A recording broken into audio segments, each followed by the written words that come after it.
Bienvenue, ravi de vous retrouver pour cette nouvelle saison de Paris-Saclay TV. À la une, cette question qui se pose chaque jour davantage avec le réchauffement climatique, comment anticiper notre façon de nous déplacer? L'OIN, l'opération d'intérêt national menée par l'EPA Paris-Saclay, y travaille, nous verrons comment. Et parmi les initiatives lancées, il y a Clem, c'est l'opérateur choisi par l'EPA Paris-Saclay pour mettre en place cette mobilité électrique sur l'ensemble du territoire. Nous avons rencontré son président, Bruno Flinois.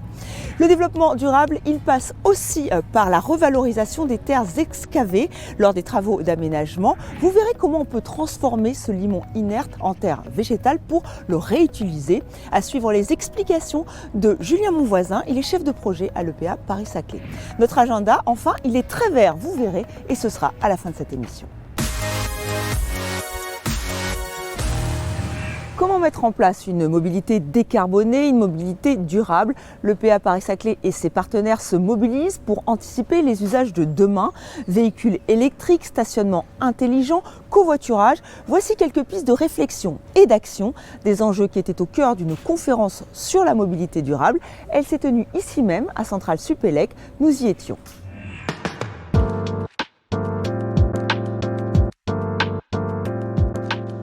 À l'occasion de la Semaine européenne de la mobilité, l'EPA Paris-Saclay a organisé 2 tables rondes réunissant des experts de la mobilité durable, des acteurs de la R&D ainsi que des opérateurs de mobilité pour débattre des usages de la mobilité d'aujourd'hui et des innovations de demain.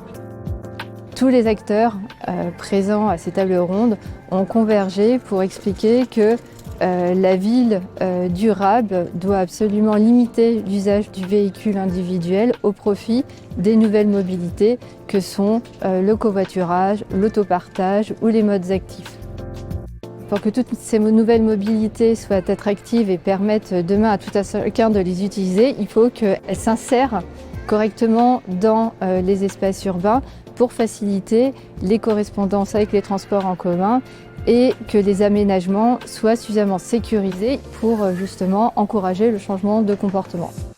Et donc pour maîtriser la place de la voiture, ça veut dire que derrière il faut arriver à coordonner les politiques de stationnement, d'aménagement et de mobilité pour tendre vers un partage de l'espace public.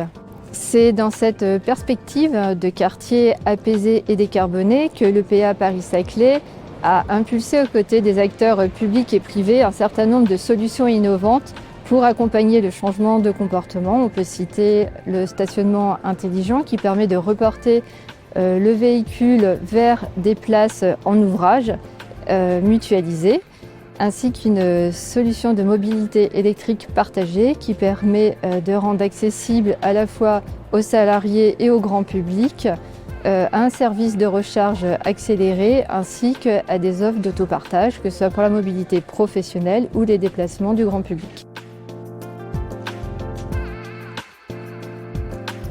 La Semaine européenne de la mobilité est l'occasion pour nous, aménageurs et collectivités, de faire découvrir ces nouvelles solutions de mobilité aux usagers du campus et c'est l'objet des animations qui ont été présentées aujourd'hui.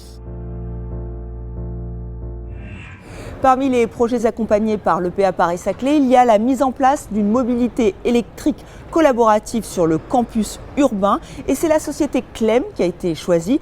Clem qui propose un service d'autopartage, mais aussi un service de recharge électrique des véhicules. Le tout avec une seule et même application. Nous avons rencontré son président, Bruno Flinois.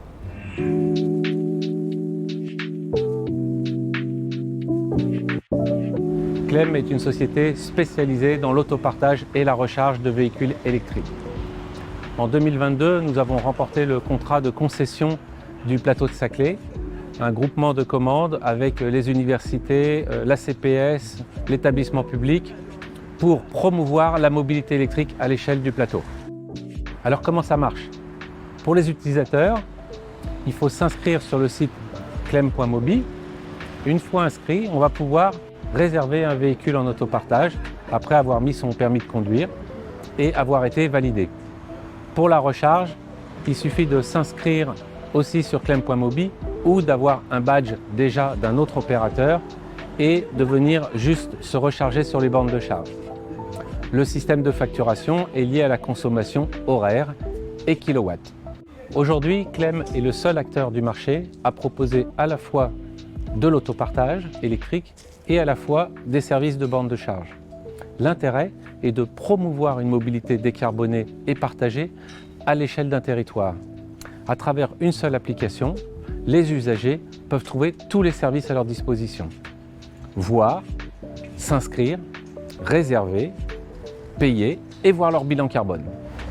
À l'échelle du plateau, sur les 5 années à venir, notre objectif est premièrement de proposer des usages, forfaits flex, des forfaits garantis sur des véhicules de notre flotte en autopartage, mais aussi de proposer à l'ensemble des acteurs du territoire de venir se recharger sur les bornes du territoire. Et dans un deuxième temps, notre objectif est de rencontrer chacun des acteurs, les acteurs de l'immobilier, les collectivités et les entreprises qui travaillent sur le plateau, pour voir avec elles, en fonction de leurs besoins et de leurs contraintes, comment les aider à rentrer dans une mobilité partagée et une mobilité électrique, c'est-à-dire décarbonée. Donc nous avons 3 offres. Premièrement, une offre de positionner des bornes de charge pour leur compte, de positionner des voitures pour leur flotte et de partager les bornes de charge et les véhicules, soit en interne, soit avec le tout public, selon des règles définies par eux. Le campus de Paris-Saclay est une référence au niveau mondial, avec des acteurs variés et des besoins variés de mobilité. Ce campus est voué à se densifier énormément dans les années à venir et Clem est là pour accompagner ce développement tout en proposant une mobilité décarbonée et partagée.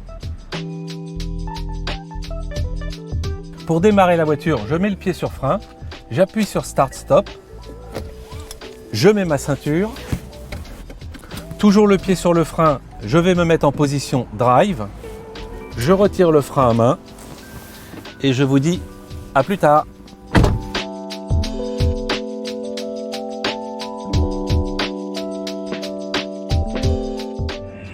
Vous les avez certainement remarqués aux abords des chantiers, sur les talus, des milliers de mètres cubes de terre sont excavés lors des travaux d'aménagement du territoire, notamment au sud du plateau. Ce limon inerte est de plus en plus revalorisé. Alors comment le transformer en terre végétale pour le réutiliser? Tout de suite, les explications de Julien Monvoisin, il est chef de projet à l'EPA Paris-Saclay.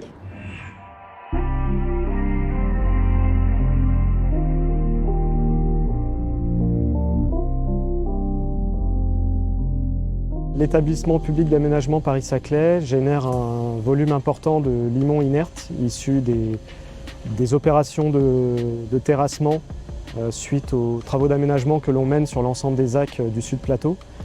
Il était donc important de créer une filière de revalorisation de ces terres. L'opération consiste à caractériser ces terres donc en faisant des sondages pour s'assurer que les terres ne sont pas trop polluées chimiquement. Ensuite, on effectue un tri, on enlève les déchets, tout ce qui peut être déchets plastiques ou déchets externes apportés par des tiers. Une fois que le tri est effectué, on met en stock nos terres et on y ajoute du compost issu des déchets verts. Et on termine par la mise en place d'un couvert végétal qui va créer des racines au sein de ces stocks, ce qui va permettre à la biodiversité de se développer et d'aérer les terres, et de la transformer non pas en limon mais en terre végétale. Sur cette opération, donc avec les stocks que l'on voit derrière moi, on a revalorisé 50 000 m3 et on a un taux de revalorisation de 95%, donc, ce qui est une amélioration assez conséquente depuis la première opération de remédiation que l'on avait menée sur la ZAC de Polytechnique et de Corbeville. En termes d'utilisation, ces stocks de terre, d'ici 2 à 3 ans, on aura à dispo de la terre végétale que l'on pourra utiliser pour nos aménagements sur l'ensemble des espaces publics, des 3 ZAC, et également, pourquoi pas, en proposer à des agriculteurs qui voudraient l'utiliser en terre agronomique, donc pour l'agriculture. On sait que cela va subvenir aux besoins, dans un premier temps pour l'aménagement de la ZAC de Moulon, de Corbeville et de Polytechnique. Mais avec un stock aussi conséquent, on arrivera aussi sûrement à en laisser aux collectivités à qui on va rétrocéder les espaces publics dans quelques années.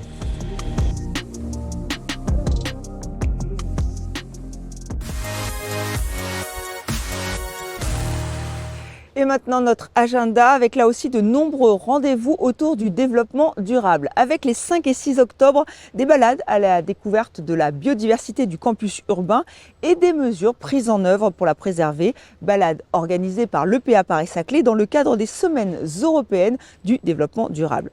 Autre initiative très originale, les échappées vertes. C'est le dimanche 9 octobre. Vous pourrez découvrir les espaces agricoles et naturels protégés du plateau de Saclay avec un immense escape game en plein air avec là aussi des animations sur la nature et l'agriculture locale à faire en famille évidemment. Et n'oubliez pas, vous avez jusqu'au 9 octobre justement pour profiter des randos durables, balades, animations, toutes les villes du territoire sont mobilisées.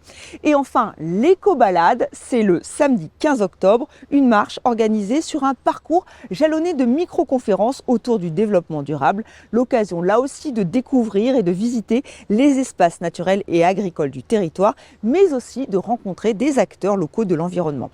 Vous l'aurez compris, ce mois d'octobre est celui du développement durable, alors profitez-en. C'est la fin de ce numéro, merci à vous de l'avoir suivi, on se retrouve très vite. Et pour rester informé, une seule adresse, un seul site, epa-paris-saclay.fr. À très bientôt.